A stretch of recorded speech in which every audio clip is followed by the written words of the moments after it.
Meanwhile, during the Napoleonic Wars, would you lose? Nah, I'd win. Because Napoleon was just built different. Sometimes I imagine, like, what if they just had one friend? Like, they had friends that they set up. They set up, like, French friends, or basically states under Napoleon's control, in other words. But imagine if they could have just kept one friend. Like, for example, Russia. Focus on fighting the British and their allies to win the war. Nah, how about let's just invade Russia? Funny, this was one of Napoleon's only mistakes, but it was the biggest. Problem with fighting the British is that he was gonna need a better navy, and that just wasn't gonna happen. America's entry to World War I be like, here we are with our Great War helmets. What the is this piece of And, yeah, I guess you could say we were a little taken back with the state of Europe at that time, especially because we joined late and all. The war had already been fought for almost 3 years at that point. Later, Mussolini would recall that Hitler had told him that he was mystically and scientifically convinced of being possessed not by a demon, but by a spirit from an Aryan mythological prehistory, which caused Mussolini to feel completely disoriented. He probably responded the way Walter White actually responded in this scene. What the heck? I thought he says, what the freak are you talking about, Jesse? Monarchs, when they draw out a losing war until the opposing monarch dies and gets succeeded by an incompetent pacifist. Sometimes it's just too easy being the king. Don't let this guy on an airplane. The myth of consensual peace talks. China consenting, meanwhile also Japan consenting. I don't, says Germany, Russia, and France. Isn't there someone you forgot to ask? I don't know if you could say China consented to Japan taking all that stuff. This is just the result of the First Sino-Japanese War. Should we abolish slavery? France and the UK say someday. Russia and Sweden say someday. Prussia and Austria say someday. Then there's Portugal with everything north of the equator. Slavery in Portugal, not one of our proudest moments, that's for sure.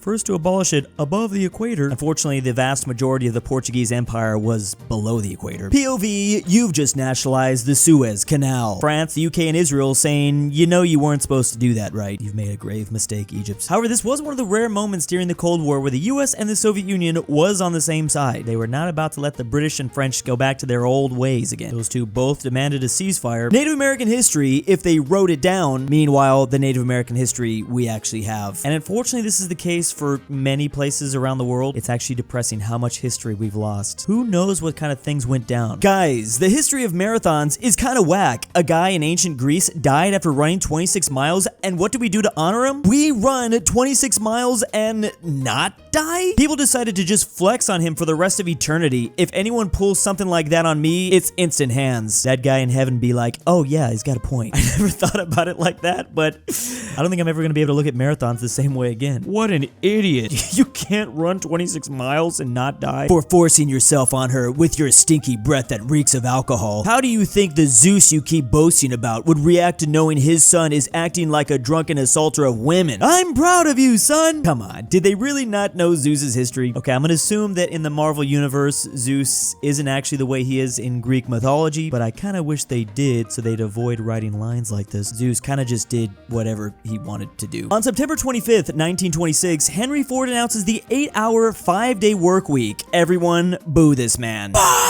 Yeah, I gotta admit, I'm more of a 4-day work week fan myself. That would make such a huge difference. Just one day. Henry Ford, quite the controversial character. There is no Easter Bunny, there is no Tooth Fairy, and there is no Hanging Gardens of Babylon. No, please, this can't be true. I actually didn't fully realize this. According to this, the only one of the 7 wonders to not have any evidence that it actually existed. Did they really just make this up and put it in Civilization 6? I mean, it exists in Minecraft. Yeah, it's also one of the only 7 wonders where the official location has not been officially established. Ooh, that's not looking good. I kind of just took it for granted that it was possibly real at some point. If I had a nickel for every time a Russian writer made one of the characters of his literary masterpiece die in the same way in which he would as well, I'd have 2 nickels, which isn't a lot, but it's weird it happened twice. What are we talking about? Which ones? This guy in this novel and this guy. I really need to dive more into Russian literature. I just heard it's so stoic. Life imitates art. That's a weird thing to say there, but the US and Soviets, when you ask them who launched the first man-made object into space, I guess it technically, like by definition, it depends. It wasn't either one of them, right? Well, most people consider it's the Soviet Union with Sputnik, but it was actually the V-2 rocket by the No-No Germans during World War II. Kind of ironic how those scientists would then later go on to help out both the Soviet Union and the Americans to get to space. NASA moment. Oh yeah, 1945. It's all over, you No-No German SOB. You lost, and we won. My country will make make sure you'll pay. Okay, yeah, about that. Cut to exactly 4 years later. Guten Tag, I'm the new commandant. Hey, wait a second. WTF. It didn't just happen in the space industry. It happened a couple times. Not even a couple, like numerous. Filter's chief of staff became later NATO's chairman. But seriously, this really shouldn't be that surprising. Anyone that survived World War II from this country, was gonna have the fleeing to Argentina like the rest of the no-no Germans after World War II. Nah, how about fleeing to Israel, pretend to be a Jew, join the IDF, get caught by admitting to your Jewish girlfriend you are a no-no German? Why would you ever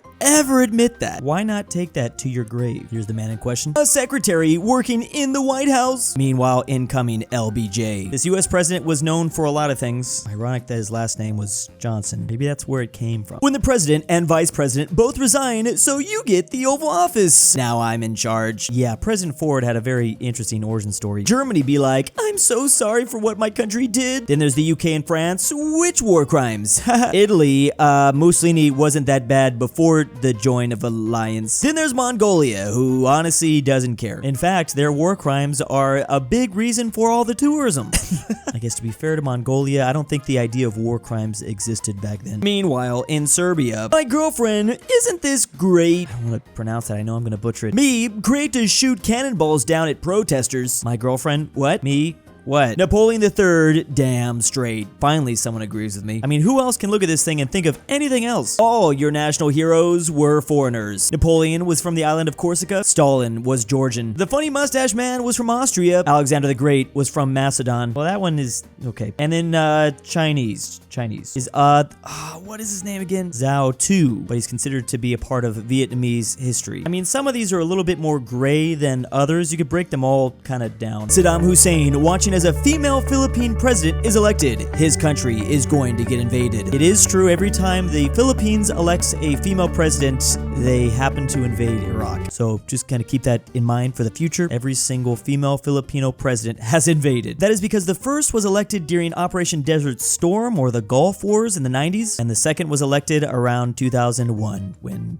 the other time. Let's see what happens when the third gets in. The Greek city-state of Sparta be like, haha, if Philip II beginning to laugh. Also, the entire Macedonian army proceeds to beat the crap out of Sparta. Well, I mean, I don't know. Sparta tends to be only glorified, but this was not one of their more glorious moments as like great warriors. Philip II from Macedon often doesn't get as much glory as his son Alexander the Great, but he was really the one that built the foundation for them to one day get so great. Pardon the pun. What a great dad though. Allowed his son to get all the glory. Nice opinion. One small issue. I am inside your house. That's basically what he said. A brief summary of Sun Tzu's Art of War.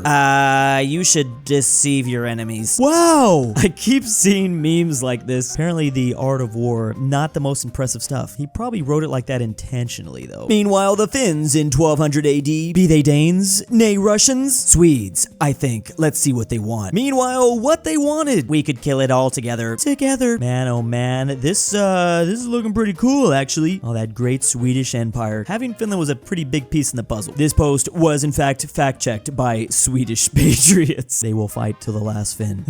I bet he's thinking about the Dutch East Indian Company again. Meanwhile, what I'm actually thinking about, oh, look at that, the Dutch East Indian Company. The Roman Empire is so last year. Just imagine if the company Apple was like 5 times bigger and had a navy and just started taking things over. And even then, that doesn't do it justice. How Czechia gained independence from Austria. Hey Austria, I'm not feeling this whole thing. I'm heading out. Okay, whatever. How Slovakia gained independence from Hungary. Our troops are deserting. People are oofing. Our top general just got assassinated and life is all pain. Meanwhile, Hungary gets, this treaty thing happened and Hungary wouldn't be the same. Very interesting because obviously Czechia and Slovakia would come together to form Czechoslovakia, yet they had very different origin stories. And big thanks to my patrons this month. Drew, je suis ton père de retour avec le lait, regarde dehors. DOOCHBAGGINS, Amateur Archaeology, Carmel Saida, Ich kann ohne Drecksstimme nicht schlafen. Fredrik Tibblin, Henrik Hedlund, DaBeautiful-MEGAN-Underwood, JohnDenver, KirinoIsBestGirl, The Mexicans, 760,